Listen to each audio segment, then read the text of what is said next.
Hi, it's NonGone, and today we're learning to do some stuff. We are traveling the world again. This is part 2 of our Around the World in 7 Days of PTO adventure. It was my attempt to travel solo and see if I could get all the way around the world, see as many countries as possible, have a good experience in each one, and still get back in time to keep my job with my 7 days of vacation. So I'll put a link to the first part in the description below. We're about 3 days in. We've been to 5 countries, and we're currently sleeping at our hotel in Sharjah, just north of Dubai. So we're going to go real fast through the 2 days I spent in Dubai. It didn't get dramatic until it was time to go, really. And Dubai, honestly, was just okay for me. It was not the Vegas on steroids, supercars everywhere, pet cheetahs running around that I was expecting. I wouldn't discourage anybody from going. Maybe you'd have a different experience than me. There's certainly enough things to do. The world's tallest building's there, and then there's 11 pages of stuff on TripAdvisor alone. But the traffic is just awful, like 1 mile an hour awful, just painful. It makes it really difficult to enjoy getting to any of these places. So anyway, I chose two. Of the tours, I had a pretty good time on both of them.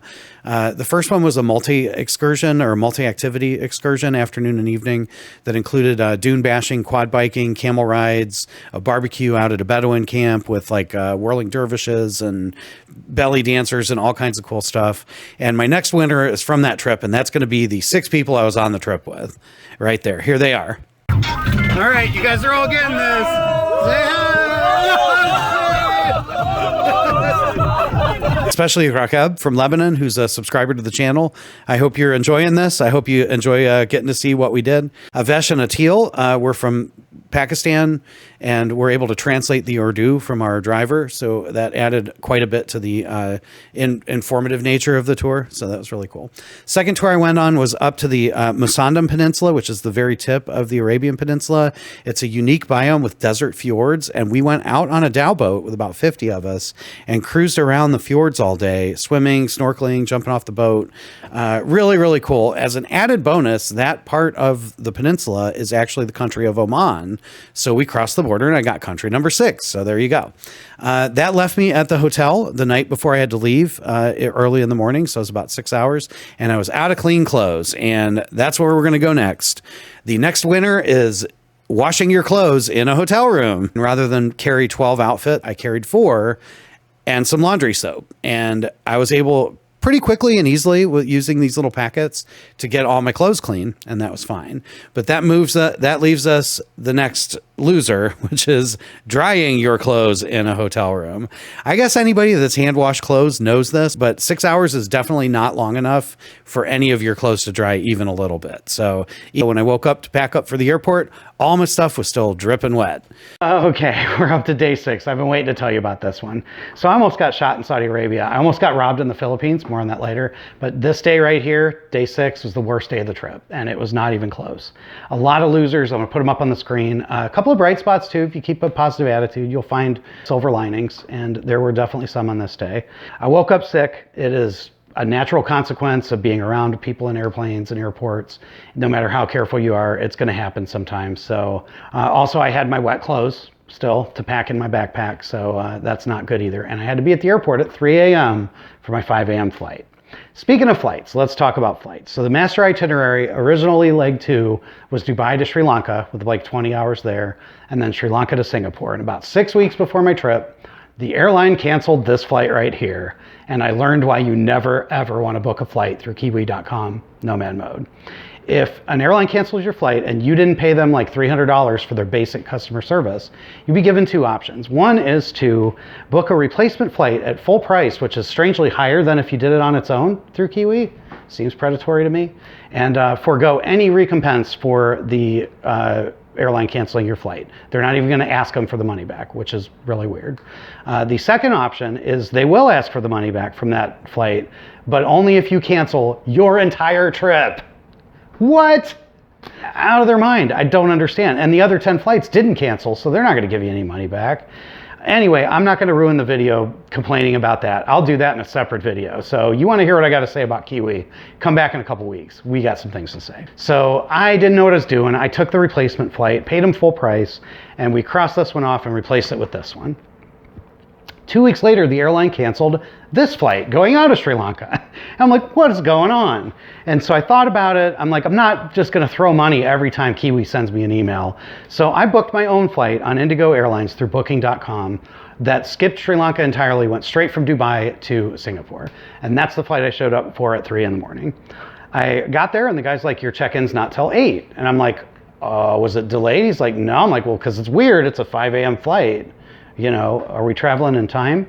We went back and forth, and I found out that Indigo Airlines, my next big loser, without my consent or knowledge, had canceled this flight as well and booked me on a later flight, 6 hours later, to a different city in India with an 18-hour delay before going to Singapore. And India doesn't have visa on arrival, so I'd have to spend the whole time in that airport. I had no intention of doing so, of course, so I sat off to the side and got on the internet, which is where Google Fi comes in. It worked in every single country that I was in of the 12. Every time I landed, I had connectivity. They just sent me a SIM card and I put it in and it worked. And I canceled it when I got home. No contract. And also NonGone then had to relay all my security codes as I was trying to make this purchase at 4 a.m. while she was sick from her own flu shot. We managed to make it happen. It was very stressful. I did end up booking this flight, finally, my 5th flight out of Dubai before I actually got on a plane that went to Doha again and then on to Singapore. Awesome. Worked my way out of it. Little flexibility, a little bit of money. On the long flight, I took a double shot of NyQuil and slept the entire plane ride. So that's my final winner of this part of the day was NyQuil. Definitely a hero there. Got up, got to Singapore okay, and that was fine. But I had one more whammy that I had to deal with before the night was over. And it was the Cube Hotel. And I really don't want to discourage anybody from doing this. Just do a little research on what a cube or pod type hotel is before you go. It's expensive to stay in Singapore, so they kind of came up with this cross between a hostel and a hotel. The bathrooms are private but shared. The rooms are shared as well but private. They have walls around the bunk beds. The problem is the walls are like the size of a twin bed, and I couldn't even sit up in the bed. I couldn't change my clothes. I couldn't get under the covers. Like there was not enough room between the walls to like pull the sheet out from under me. Not their fault, totally my fault. Just beware when you see a cube or pod type hotel what you're getting, and look at the reviews first before you're sure you want to do it. Unfortunately, I booked this baby for 3 straight nights. That was my night. That was day 6. Let's move on. If day 6 was the worst day of the trip, day 7 was probably the best. There's not going to be any losers on this day. There's only one winner, and that is Orca Creations in Johor Bahru. To those of you that are not from there that are watching this, if you need product development or engineering on marketability studies, anything like industrial design, they are awesome at this and have worked with our company for over 20 years. I've known them for 7 or 8 since that's how long I've been there, and they are just great people. This is really worth it if you're in the market for that type of thing, plastic or injection molding especially. Give them a shout out, look them up. So that being said, there's a personal side to this too. And for somebody who was not feeling well, had just had a terrible night's sleep, a terrible day before, alone and as far away from home as you could really be, to know somebody and have friendship with somebody, cannot thank you guys enough. Wee Thong, Faison, and Dean. We did everything that day. We went to a Hindu temple, we went to a mosque, we went to the Chinese Heritage Museum, which is pretty much the 3 main ethnicities of Malaysia and Singapore. We had nasi lemak for breakfast, which is really a bucket list thing for me ever since I heard about it. I've been getting the Americanized version here in Ohio, but to have it where they make it was awesome. Also, durian was in season, and I promised you there would be no losers on today, so we're just going to move on. But if you want to try durian, go in October and make sure you wear gloves when you touch it, because you'd be smelling it all day. After I got back to Singapore, I got back to the hotel. Wee Thong took me out to dinner at the food court at the financial district in Singapore. We had a great conversation there. Really, they spent probably 15 or 16 hours showing me around, and certainly didn't have to. But that friendship and that personal touch really meant the world to me. And if you guys are ever in the States, even if I got to fly to meet you, I'll absolutely do it and return the favor. So big winner right there. I did have one more winner for the day, which was getting a real hotel room. I had been dreading going back to the Cube the entire day. and I took myself a left turn, did me a little flexibility, got back to my hotel, walked 2 blocks over to the other hotel that was an actual hotel with a room, and paid cash for the room and booked it for the next 2 nights. Checked out of the cube. So I got a good night's sleep and was ready for another full day in Singapore. Spending the day just messing around in the gardens by the bay and the Marina District. It was really, really cool. I just kind of messed around. The city is clean and safe. It's easy to get around. The train system is second to none. And I finally ended up at the night safari, and that is definitely a winner here. There's, again, no losers today. The night safari is a zoo, but it's unlike any zoo I've ever been to, and I don't think there's anything quite like this in the world. They're basically only open at night, and they keep the lights to the brightness of the full moon so that the nocturnal animals can be active while you're walking around. I was able to get in a few minutes early on the trail. I paid for a rhinoceros feeding, where you are by yourself and you feed this rhino like little leaves of lettuce, and a professional photographer takes your picture and stuff. And it was really, really cool. Like a lifetime experience. I'll never forget it. Just looking right in that guy's little eyes, and, you know, just really cool. And thinking about conservation and the fact that places like this are out here, kind of humanity at its best, you know. So, but we got to get going. So I spent the night and got up, and we're going to move on to the next day. So let's go to the master itinerary again for a second here, and we're going to blow this up for the 5th and final time. The original plan was to go Singapore to Kuala Lumpur and then on to Brunei. Brunei's on the island of Borneo, which has 3 countries, Malaysia and Indonesia and Brunei. And my intent was to spend 2 days there and at least have some experience and see those 3 countries. When I started planning, though, I realized that that was not going to really be doable, because this is equatorial. It's very jungle. There's very few roads. The roads that are there are hard to pass. You need guides. It takes a long time to get anywhere there.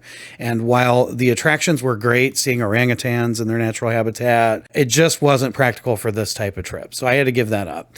What I did instead is I spent an extra day in Singapore, which turned out to be the Orca Day, which was the best day of the trip.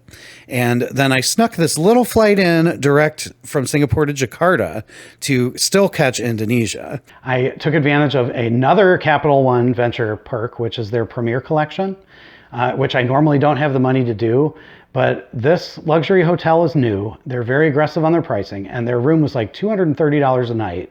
And so what I decided to do was fly to Jakarta and never leave the hotel, do everything that they have, and just pamper myself. And it was great. The Langham Hotel is going to be our next winner right there. They picked me up in this car right here, their limo, and took me back to the hotel. My view was here. I had all kinds of like exotic fruits and stuff to eat and wine in the room when I got there. My name was on the TV, bathrobes, jetted tub overlooking the city. It was awesome. I had a 60-minute deep tissue massage, which let me tell you, I really needed while I was there. And then I ate dinner at Morimoto's newest restaurant, and just generally lived the life of luxury, which is pretty funny because like 2 nights ago, I was laying in a coffin in wet clothes, unable to move. So life's weird sometimes, right? Anyway, that was my Indonesia experience, and it was great. Never left the hotel. Winner, Langham, Jakarta. That pretty much covers the more eventful parts of the trip. I still got like 3 countries and 4 days to go, but we'll scoot through them pretty quick. Got on this flight here to Brunei, spent the afternoon and evening there, chose to go to the Godong night market. I bought 3 dinners there, including ambuyat, which was not so good for me. That's kind of their thing. You might like it. Stingray tail, which was really good, and then some like fruits and delicacies for dessert. So that was awesome. Late night flight to Manila right here, and then I got a 2 a.m. cab ride to my hotel, which I had booked on booking.com 2 nights for $19. So if you're curious about what $9 a night will get you in Manila, I certainly was. I'll tell you right now. You get this room right by the airport.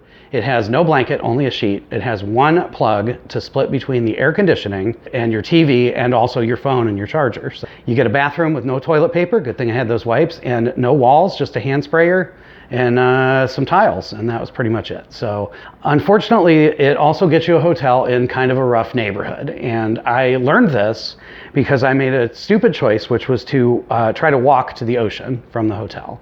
And again, I'll advise, if you're in a foreign country and you don't know about the country or the area, get a cab, let them give you the lay of the land and first and figure it out. I ended up getting lost and going into like further and further into the area, and people got less and less more about their business and more about my business, if you know what I mean. They were definitely aware that I was around and lost. So I gave up after about an hour or two. It was raining anyway, and I tried to go back to the hotel. I ended up with two young teenagers following me, and I'm not going to say they had nefarious intent, but I sure felt that way, and they were definitely following me turn for turn. I was fortunate enough to think fast, and I saw a walking bridge that went over the busy road I was walking along. There was a homeless guy at the foot of the steps, and I gave him a bunch of money and asked him to block the stairs for a minute. I don't know if he did or not, but they stopped following me after I got across the road. So made it back to my hotel without incident. Felt like I did not want to take this on anymore. By this point, I was so tired and so far from home. I just got some chicken and rice from the place next door and like 5 Mountain Dews because they didn't sell bottled water, and went back to the hotel and spent the entire day in the room switching between the air conditioner and the TV. Woke up the next morning, got on this flight right here to Taipei, Taiwan. They have an MRT from the airport as well, and so I was able to go about 5 stops down, get 3 dinners again, including beef noodles, which were awesome, pork kidney and sesame oil, and an omu rice omelet, which is a big thing in Japan, and still get back in time for my long flight overnight to Chicago, where I took my last 2 NyQuils. So slept for like 9 of the 14 hours. Got into Chicago about 8:45 at night, and I had one more winner, which is home. So I was able to rent a car one way. I've been all around the world. I've been up and down and sick and in dangerous places. Had to fend for myself and figure out where I was going and what I was doing every moment of every day for 2 straight weeks. Been in 12 countries. And to put home, just home, that's it, and have the GPS come right up and tell you where you're going to be is really, really amazing. Like, that word did not mean so much to me as it did at that moment. So that was the big winner for that night. And by 3:30 or 4 in the morning, I was right here in my house, sleeping in my bed and hugging my wife. And the trip had been complete. So there you have it, around the world in 7 days of PTO. I can't believe it actually worked out, and I made it all the way around. That was 12 countries, 14 flights, 3 rental cars, started and stopped at 25 some thousand miles. Just absolutely incredible. Went to 12 countries, had small or large experiences in all of them, good and bad. It was adventurous, it was exhausting, but I absolutely love that I was able to do it. Would I do it again? I don't know. I think once in a lifetime. It really means that this time. That being said, this video is truly designed if you're a regular person and feel like you can't do crazy stuff like this. I really, really encourage you to give yourself more credit. There's a lot out there, a lot of technology, a little bit of curiosity, and a lot of persistence will get you there. If it's the expense that bothers you, here's my spreadsheet of what this cost me. It was about $6,000 for the whole thing, which alone isn't bad considering everything that I was able to do. $2,000 of that, though, was flights that I never took or plans that I made and canceled and didn't get any refunds.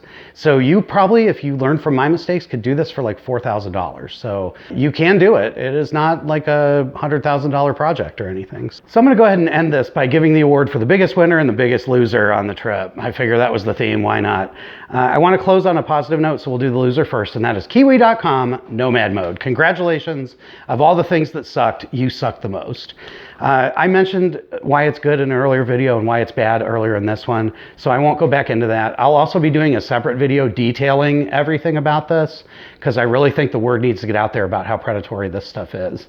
I'm not going to drag this video down with that. We'll leave it at that. The only thing I will say is that the 11 flight package that I booked through there, of those 11 flights, I only took 4. The one from New York and then the 3 coming home to Chicago. The other 7 I either canceled or were canceled outside of my control, plus the replacement replacement flight that I paid full price for. Never got $1 back out of any of it to date. Don't think I ever will. So thanks, Kiwi. Appreciate that. You guys suck. Now to the good stuff. The biggest winner is going to be Capital One Venture X. They have so many perks. This is not a paid advertisement. I just really enjoyed this card that we got. First off, rental car insurance, loss damage and collision damage every time you rent a car overseas. That's like hundreds of dollars every time you do that. I'm not a lawyer though. Make sure you read the terms and conditions before you do that. They also they do not have foreign transaction fees, which if anybody's traveled, you know those little $1 and $2 charges add up. They also give you access to the airport lounges, which I have mentioned. Just keep in mind, you will be a second class citizen at these lounges. They're usually owned by like Delta or something, and they're first class passengers will get the first booking. So you may not be allowed in all the time, but you can check ahead of time. They've also got a website attached to your card called CapitalOneTravel.com where you can book hotels and cars at 10 times miles and flights at times 5. They're not always the lowest, but they are usually pretty competitive, and I guarantee you the customer service you get will be better than any other third-party booking site that you can get. So keep that in mind. So big winner, Capital One Venture X, and also you for watching this, getting through 30 minutes of this. I hope you enjoyed the pictures and the stories. I hope you learned some things, and most importantly, got confidence. If you don't think you could do this, I'm not that smart, and I did it. So, you know, maybe learn from my mistakes. It'll be even easier and cheaper. So I wish you the best of luck. Where we go next, I don't know. I'm open to suggestion. Leave a suggestion in the comments. Maybe we'll actually take you up on it. Mimi Gone and I have made a solemn vow that we will not do any more crazy travels. And a week after I got back, we pretty much broke that vow. So I don't know what to say. We're going to go somewhere next summer, and it's going to be crazy. As for me, I'm going to go learn to do some more stuff or play some video games. In the meantime, stay bad, people. NonGone is gone.